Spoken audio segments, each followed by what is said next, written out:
Merci de suivre UGF TV. Nous sommes en présence de Madame Sandrine Leoné et de Monsieur Coco Daniel, tous deux membres de l'organisation de Talents Juvéniles. Merci. Alors, d'où vous est venue l'idée d'initier Talents Juve? D'accord. L'idée d'initier Talents Juve est venue d'une vision nocturne où on me présentait des enfants qui chantaient sur un lieu neutre. Et il y a une voix qui me disait, il faut que tu fasses ça pour les enfants. Donc c'est là, et avec le constat que nous avons fait au niveau de l'église du Christ-Amis Céleste, après la juvénile, c'est-à-dire le premier dimanche qui est dédié aux enfants, le premier dimanche du mois de juin qui est dédié aux enfants, il n'y a plus d'activité, les enfants sont livrés à eux-mêmes. Donc c'est là l'idée est venue de créer ce concours pour réunir les enfants du Christ-Amis Céleste. D'accord. Et Talents Juvéniles a combien d'années d'existence? Nous sommes à notre 7e année. D'accord. Et est-ce que le monde a adhéré, beaucoup de monde ont adhéré à votre projet, à la première édition? À la première édition, c'était vraiment difficile. C'était vraiment difficile. On a eu seulement que 4 chorales. Au niveau d'Abobo, on a eu 3 chorales et une paroisse de Benjerville.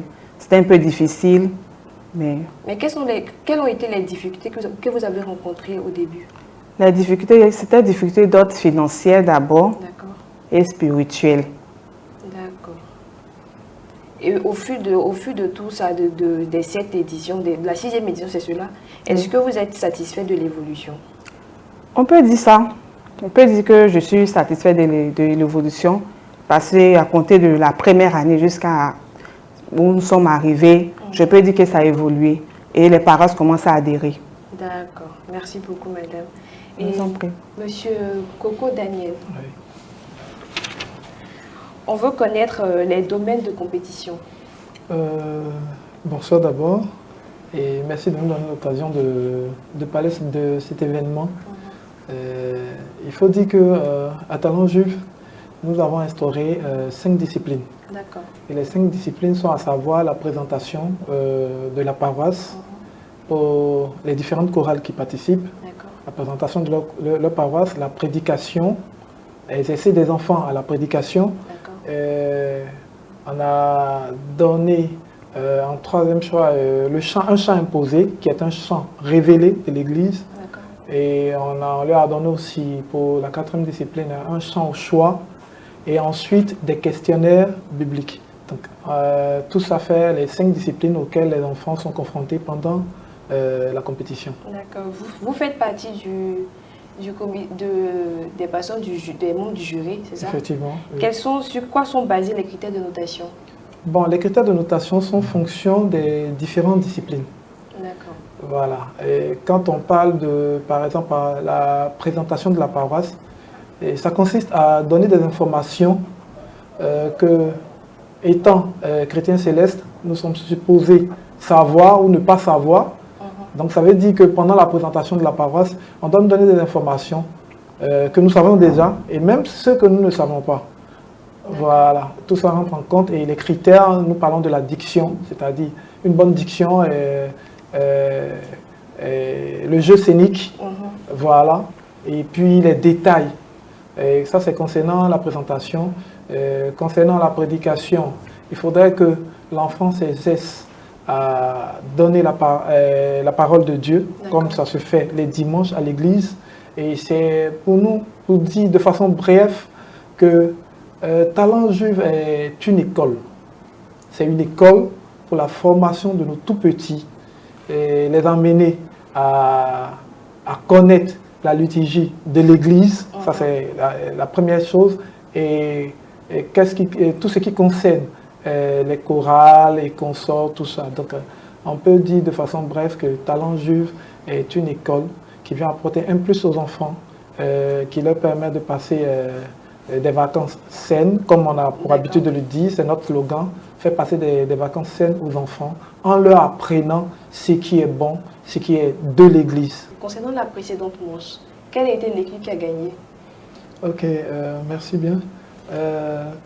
Concernant la précédente manche, celle qui s'est déroulée précisément à la paroisse Cocody-Angré, la paroisse internationale Cocody-Angré, il faut dire que les enfants se sont démarqués. Il y a eu 2 chorales qui se sont démarquées parce que par manche, nous prenons 2 chorales. Et ces 2 chorales-là sont qualifiées d'office pour la finale, à savoir la chorale classée première et celle classée deuxième.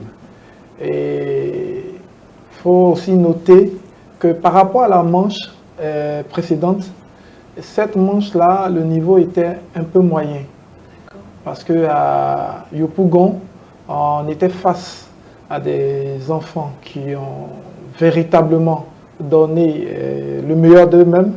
On ne va pas en dire moins des enfants de Cocody Angré, mais c'est pour dire qu'il y a des critères et il faut que les encadreurs prennent en compte les critères qu'on a introduits dans les documents. Et ces critères-là sont très délicats parce que souvent nous faisons face à des enfants qui sont un peu stressés, à des enfants, comme je l'ai dit à la seconde manche, qui sont un peu comme des robots. On veut voir des enfants qui sont encadrés et il faudrait que ces enfants-là soient à l'aise et qu'ils donnent le meilleur d'eux-mêmes. Et pour répondre à votre question, il faut dire que la chorale qui a été classée première à la seconde manche est la chorale de Saint-Raphaël Biabou, où nous avons eu la présentatrice qui avait une bonne diction, qui a donné des détails super. C'était vraiment, sa présentation était vraiment super et il n'y avait rien à dire là-dessus. Et il faut dire que voilà un peu des détails qui peuvent apporter des plus, la justesse des voix au niveau des chorales, le chant, parce que nous prenons tout ça en compte, la justesse des voix, le jeu scénique, la cohérence au niveau des pas, etc. Tout ça, comme on sait si bien le faire à l'église. Voilà. Et parlant de la seconde chorale qui a été classée deuxième, il s'agit de la chorale Armée Céleste, qui n'a pas aussi démérité, où nous conseillons aussi aux encadreurs de encore donner le meilleur d'eux-mêmes. D'accord. Nous allons maintenant recevoir la directrice de communication, Madame Nadré Daniel. Nous sommes maintenant en compagnie de Madame Nadré Daniel. Alors, Madame Nadré, on peut avoir le débrief des 2 dernières manches? Merci pour la question. D'accord. Nous notons que la première manche a eu lieu le 15 juillet sur la paroisse Awa-Trois-Rouges dans la région de l'ouest d'Abidjan. Là-bas, nous avons eu 3 chorales en lice. La chorale classée première, celle du Chupaboué 2. La chorale classée deuxième, celle de Jérim Oyama Académie Diop. Et celle classée troisième, la chorale de Awa-Trois-Rouges.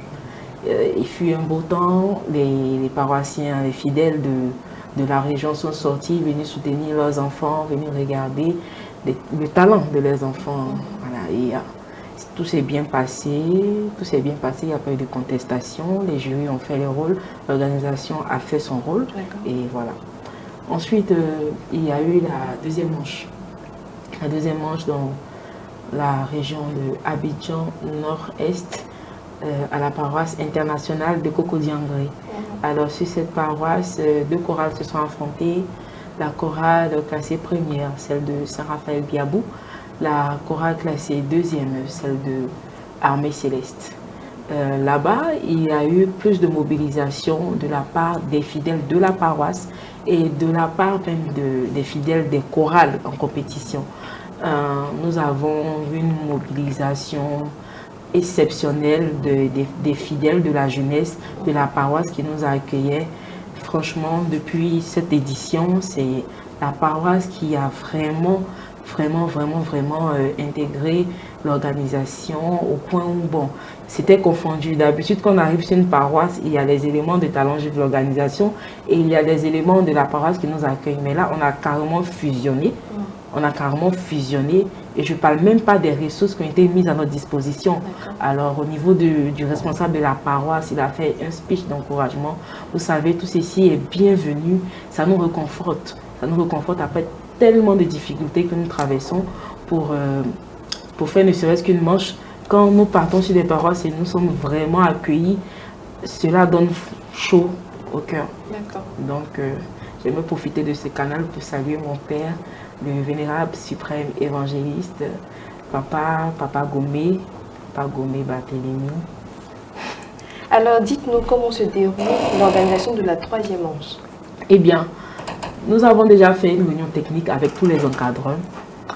La troisième manche aura bel et bien lieu à Abidjan Sud, chez moi, à la cathédrale Troupeau Béni. Et les enfants promettent du lourd. La paroisse même qui accueille, qui n'est pas en compétition, promet du lourd. Les fidèles de la paroisse promettent du lourd.